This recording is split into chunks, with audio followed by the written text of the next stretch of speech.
নমস্কার বন্ধুরা, welcome to Unicorn. Varun Chakravarthy, wow!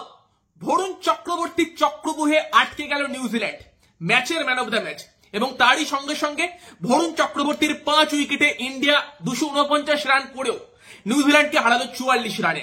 Varun Chakraborty বছর তিনেক আগের কথা, 2021 টি-20 ওয়ার্ল্ড কাপ, তখনও বরুণ অতটা তৈরি হয়নি।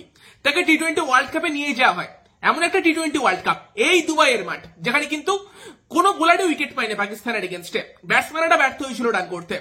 তারপরের ম্যাচ আবারও ব্যাটসম্যানরা ব্যর্থ নিউজিল্যান্ডের এগেনস্টে। 110 রানে ইন্ডিয়ান টিম আউট হয়ে যায়। বল করতে এসে বরুণ চক্রবর্তী ইন্ডিয়ার ইকোনমিক্যাল স্পিনার ছিল, 6 এর নিচে ইকোনমিতে বোলিং করেছিল। শুধুমাত্র বুমরা উইকেট পেয়েছিল, আর কোনো বোলার উইকেট পায়নি। তারপর সেই টুর্নামেন্টে ব্যাটসম্যানদের ব্যর্থতা ঢাকার জন্য দোষ চলে যায় বরুণ চক্রবর্তীর ওপর। বলির পাঁঠা বানানো হয় বরুণ চক্রবর্তীকে, যে বরুণ চক্রবর্তী নাকি টি-20 ওয়ার্ল্ড কাপ হারিয়ে দিয়েছে, যেখানে ব্যাটসম্যানরা রান পায়নি। এবং সেই যে বরুণ চক্রবর্তী বাইরে গিয়েছিল আর সুযোগ পায়নি, গৌতম গম্ভীর এসে তার ট্যালেন্ট দেখে তাকে সুযোগ দিয়েছে। এবং আজকের ম্যাচে আবারও আইসিসি টুর্নামেন্টে রিটার্ন হলো বরুণ চক্রবর্তীর। প্রথমবার কোনো 50 ওভারের আইসিসি টুর্নামেন্টের ম্যাচ খেললো, এবং সেই ম্যাচে নিউজিল্যান্ডের এগেনস্টে 5টা উইকেট নিয়ে কিন্তু বরুণ চক্রবর্তী শুরু করলো। এরপর ড্রপ করা মুশকিল হবে। সেমিফাইনালে হয়তো নিজের জায়গাটাও পাকা করে ফেললো বরুণ চক্রবর্তী। Brilliant bowling. তো ইন্ডিয়া ফার্স্টে ব্যাট করেছিল, মাত্র 249 রানই করতে পেরেছিল। তবে তারপরও নিউজিল্যান্ডের মতো টিমকে, যারা মিডিল ওভারে স্পিন খুব ভালো খেলে, ভালো পার্টনারশিপ বিল্ড করতে পারে, তাদেরকে 205-এ আটকে দেওয়া, অল আউট করে দেওয়া, 44 রানে ম্যাচ জেতা, ডেফিনেটলি ব্রিলিয়ান্ট পারফরমেন্স টিম ইন্ডিয়ার তরফ থেকে আমরা দেখেছি। ইন্ডিয়ার ব্যাটিং এদিন শুরুর দিকে স্ট্রাগল করেছিল। ইন্ডিয়ার টপ 3 যারা কিন্তু ইন্ডিয়ার ব্যাটিং এর মানে তোমার ভিতটা গড়ে দেয়, তারা ব্যর্থ হয়েছিল এই দিন। তবে দেন তোমার বরুণ চক্রবর্তী ছাড়াও বাকি যে প্লেয়ার গুলোকে নিয়ে আমরা এই ভিডিওতে কথা বলবো, একটা তো অবভিয়াসলি অক্সর প্যাটেল। অক্সর প্যাটেলকে নিয়ে কথাবার্তা আমার মনে হয় খুব কম হয়, খুব আন্ডাররেটেড একটা প্লেয়ার।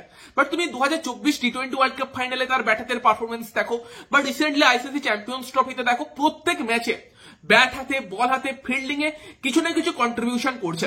আজকের ম্যাচেও যখন 3টে তাড়াতাড়ি উইকেট পড়ে গিয়েছিল, সেখানে 42 রানের ব্যাট হাতে কিন্তু ভালো একটা কন্ট্রিবিউশন করে অক্সর প্যাটেল। তোমার ভালো রকম একটা পার্টনারশিপ করে শ্রেয়াস আইয়ারের সঙ্গে। দেন বোলিং এর সময় ফার্স্ট যে উইকেটটা হার্দিক পান্ডিয়া পেল, ক্যাচটা অক্সর প্যাটেল খুব ভালো নিল।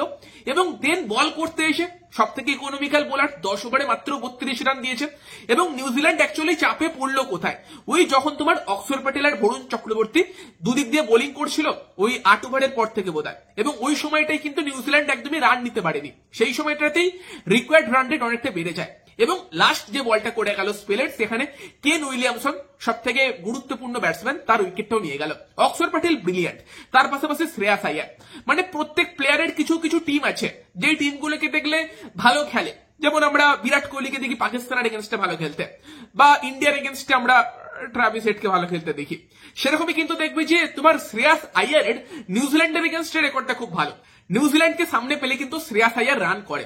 আজকেও শ্রেয়াসের ব্যাট থেকে ভীষণ ক্রুশাল 79 রান এসেছে, যেই রানটা ওই সময় ইন্ডিয়াকে মোমেন্টামে নিয়ে এসেছে। এবং শ্রেয়াসের ব্যাটিং ব্রিলিয়ান্ট ছিল। তার সঙ্গে হার্দিক পান্ডিয়া ভালো একটা ফিনিশ দিয়েছে। 45 বলে 45 রান করে ইন্ডিয়াকে একটা ভালো ফিনিশ দেয়। আরো বেশ কিছু সিঙ্গেল হয়তো নিতে পারতো, 50ও করে ফেলতে পারতো। বাট ওই জায়গাতে হার্দিক পান্ডিয়ার ওই ইনিংসটার জন্য ইন্ডিয়া 250-র কাছাকাছি কিন্তু পৌঁছতে পেরেছে। এবং যখন ইন্ডিয়া 4টে স্পিনার নিয়ে নেমেছিল এই ম্যাচে, তো সেই জায়গাতে আমার মনে হয়েছিল যে ইন্ডিয়া যদি 250 করে দেয়, নিউজিল্যান্ডকে চোখ করে দিতে পারে। এবং 250-র কাছেই পৌঁছে দিয়েছিল হার্দিক পান্ডিয়া 249। এবং দেন বল করতে এসে ফার্স্টে রাচিন রবীন্দ্রর উইকেটটা নেয়া, তো সেখানে কিন্তু হার্দিক পান্ডিয়াও রীতিমতো ভালো একটা কন্ট্রিবিউশন করেছে। তো সেখানে টস ভাগ্য তো ইন্ডিয়ার চলছে না, টানা 13টা টস ওডিআইতে ইন্ডিয়া হারলো, আবারও রোহিত শর্মা টস হারলো। বাট ফার্স্টে আমরা চাইছিলাম ইন্ডিয়া ব্যাটিং করুক, নিউজিল্যান্ড ফার্স্টে বোলিং করতে যায়। ইন্ডিয়া টিমে একটা চেঞ্জ হয়েছিল, হর্ষিত রানার জায়গাতে বরুণ চক্রবর্তী এসেছিল। আমরা ভাবছিলাম বরুণকে খেলাতে পারে ইন্ডিয়া, কার জায়গাতে খেলাবে? হর্ষিত রানা। মাত্র 2টো ফাস্ট বোলারের সঙ্গে টিম ইন্ডিয়া গিয়েছিল, এবং হর্ষিত রানা বাদ পড়েনি, হর্ষিত রানাকে রেস্ট দেওয়া হয়েছিল। সেটাই তোমার রোহিত শর্মা বললো, মানে ওর বদলে বরুণকে আজকে দেখতে চেয়েছিল। তবে বরুণ যেরকম বোলিং করলো, 4টে স্পিনার মিলে যেরকম বোলিং করলো, পরের ম্যাচে এবার হর্ষিত ফিরবে কিনা সেই নিয়ে একটা প্রশ্ন থাকছে। বাকি ম্যাচের কাহিনী নিয়ে কথা বললে সেটা তো সবাই দেখেছো, তাও হালকা করে আলোচনা করলে ইন্ডিয়া ফার্স্টে ব্যাট করতে যায় এবং টপ অর্ডার স্ট্রাগল করেছিল। রোহিত, শুভমান গিল, কোহলি কেউই রান পায়নি। শুভমান গিলের একটা রেয়ার ফেলিওর, রিসেন্টলি খুব ভালো ফর্মে আছে, বাট এদিন ম্যাট হেনরির বলে কিন্তু আউট হয়ে যায়। রোহিত শর্মা ম্যাট হেনরিকে 2টো ভালো পুল শট মারে, বাট দেন আবার পুল খেলতে গিয়ে কিন্তু ক্যাচ আউট হয়ে যায়। এবং দেন বিরাট কোহলিকেও ম্যাট হেনরি কিন্তু সমস্যায় ফেলছিল। নিউজিল্যান্ডের ম্যাট হেনরি বলো বা তার সঙ্গে তোমার কাইল জেমিসন, তাদের এগেনস্টে খেলতে একটু সমস্যায় পড়ছিল ইন্ডিয়ান ব্যাটসম্যানেরা। এবং বিরাট কোহলি কিন্তু সেই 2017 চ্যাম্পিয়ন্স ট্রফির কিছুটা যেন রিপিট টেলিকাস্ট দেখলাম, যে একটা চান্স উঠেছিল যেটা গ্লেন ফিলিপসের উপর দিয়ে গেল এবং তারপরে গ্লেন ফিলিপসের ব্রিলিয়ান্ট ক্যাচ। এবং বিরাট কোহলিতে চমকে গিয়েছিল, বাট আমি চমকে যাইনি, কারণ গ্লেন ফিলিপস এরকম উড়ে উড়ে এত ক্যাচ নিয়েছে যেটাকে অভ্যাসে পরিণত করে ফেলেছে। এবং এই টুর্নামেন্টই পাকিস্তানের এগেনস্টে একটা দুর্দান্ত ক্যাচ অলরেডি গ্লেন ফিলিপস নিয়ে রেখেছিল এবং সেখানে 3টে উইকেট 30 রানে পড়ে যায় ইন্ডিয়া তো চাপে পড়ে গিয়েছিল। মিডল অর্ডারের একটা টেস্ট ছিল এবং সেই জায়গাতেই কিন্তু শ্রেয়াস আইয়ার এবং অক্ষর প্যাটেল 5-এ আসে। তাদের মধ্যে কিন্তু অলমোস্ট একটা 100 রানের পার্টনারশিপ হয় এবং সেখানে কিন্তু সেই পার্টনারশিপে প্রথম দিক থেকে একদম অ্যাগ্রেসিভ খেলেনি, ড্রিঙ্কস ব্রেক অব্দি কিন্তু একদম ধরে ধরে খেলছিল, 15 ওভার অব্দি কিন্তু খুব একটা রিস্ক নেয়নি।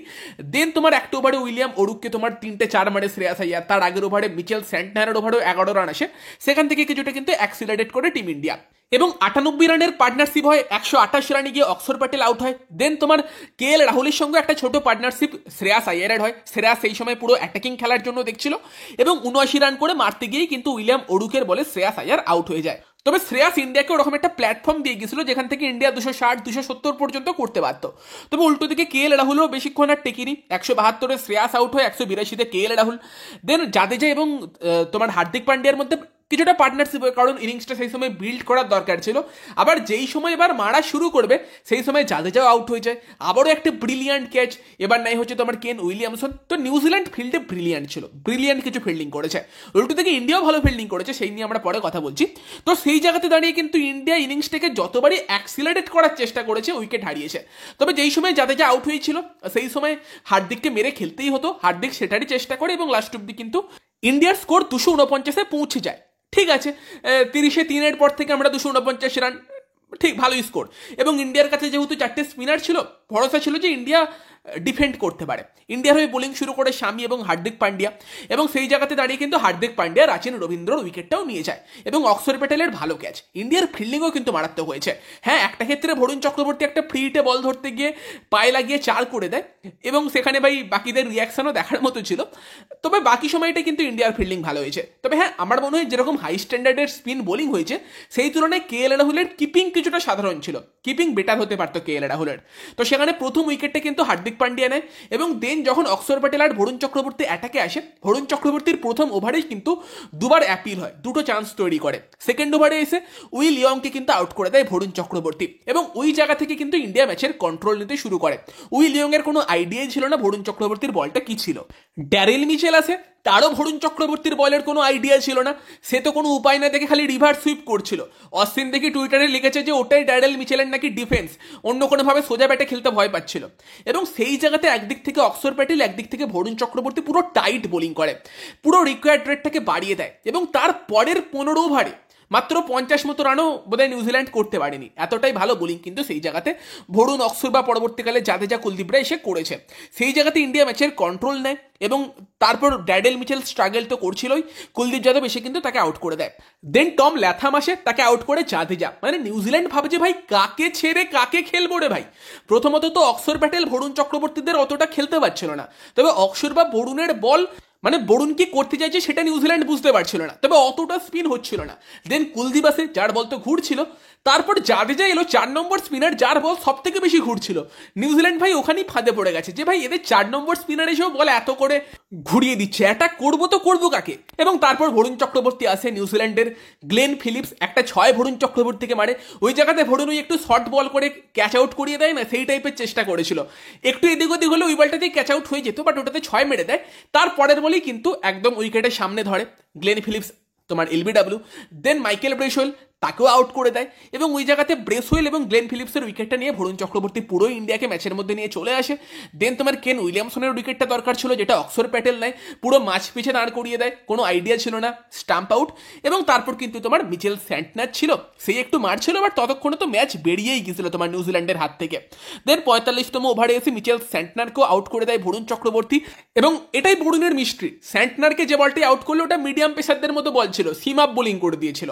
এবং তারপর তো সেই ওভারে ম্যাট হেনরি মারতে গিয়ে আউট হয়, বরুণের 5টা উইকেটও হয়ে যায়। তারপর তোমার কুলদীপ এসে উইলিয়াম ওরুককে আউট করে দেয়, 205 রানে নিউজিল্যান্ড অল আউট এবং সেখানে কিন্তু 44 রানে ইন্ডিয়ার বিশাল বড় জয়। বরুণ চক্রবর্তীর সম্পূর্ণ ক্রেডিটটা যাবে, তার সঙ্গে অবভিয়াসলি অক্সর, জাদেজা এবং হার্দিক পান্ডিয়া বা কুলদীপ রাজ এরকম বোলিং করেছে, সেটাও খুব ভালো হয়েছে। এবং অস্ট্রেলিয়ার এগেনস্টে কিন্তু ইন্ডিয়া এবার সেমিফাইনাল খেলতে চলেছে।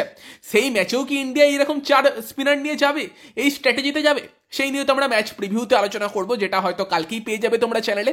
তবে যেভাবে ইন্ডিয়া এই 4টে স্পিনার দিয়ে চোখ করে দিল, যেরকম বরুণ চক্রবর্তী বোলিং করলো, মজা এসে গেছে। তো এই ছিল আজকের ম্যাচের কাহিনী। আজকের ম্যাচ থেকে অনেকগুলো পজিটিভ পয়েন্ট আছে, যে টপ অর্ডার ফেল করার পরেও কিন্তু মিডিল অর্ডার ভালো কন্ট্রিবিউশন করেছে, 249 অব্দি নিয়ে গিয়েছে এরকম একটা কঠিন পিচে, এবং তার পাশাপাশি সেই রানটাকে ইন্ডিয়া ডিফেন্ড করেছে।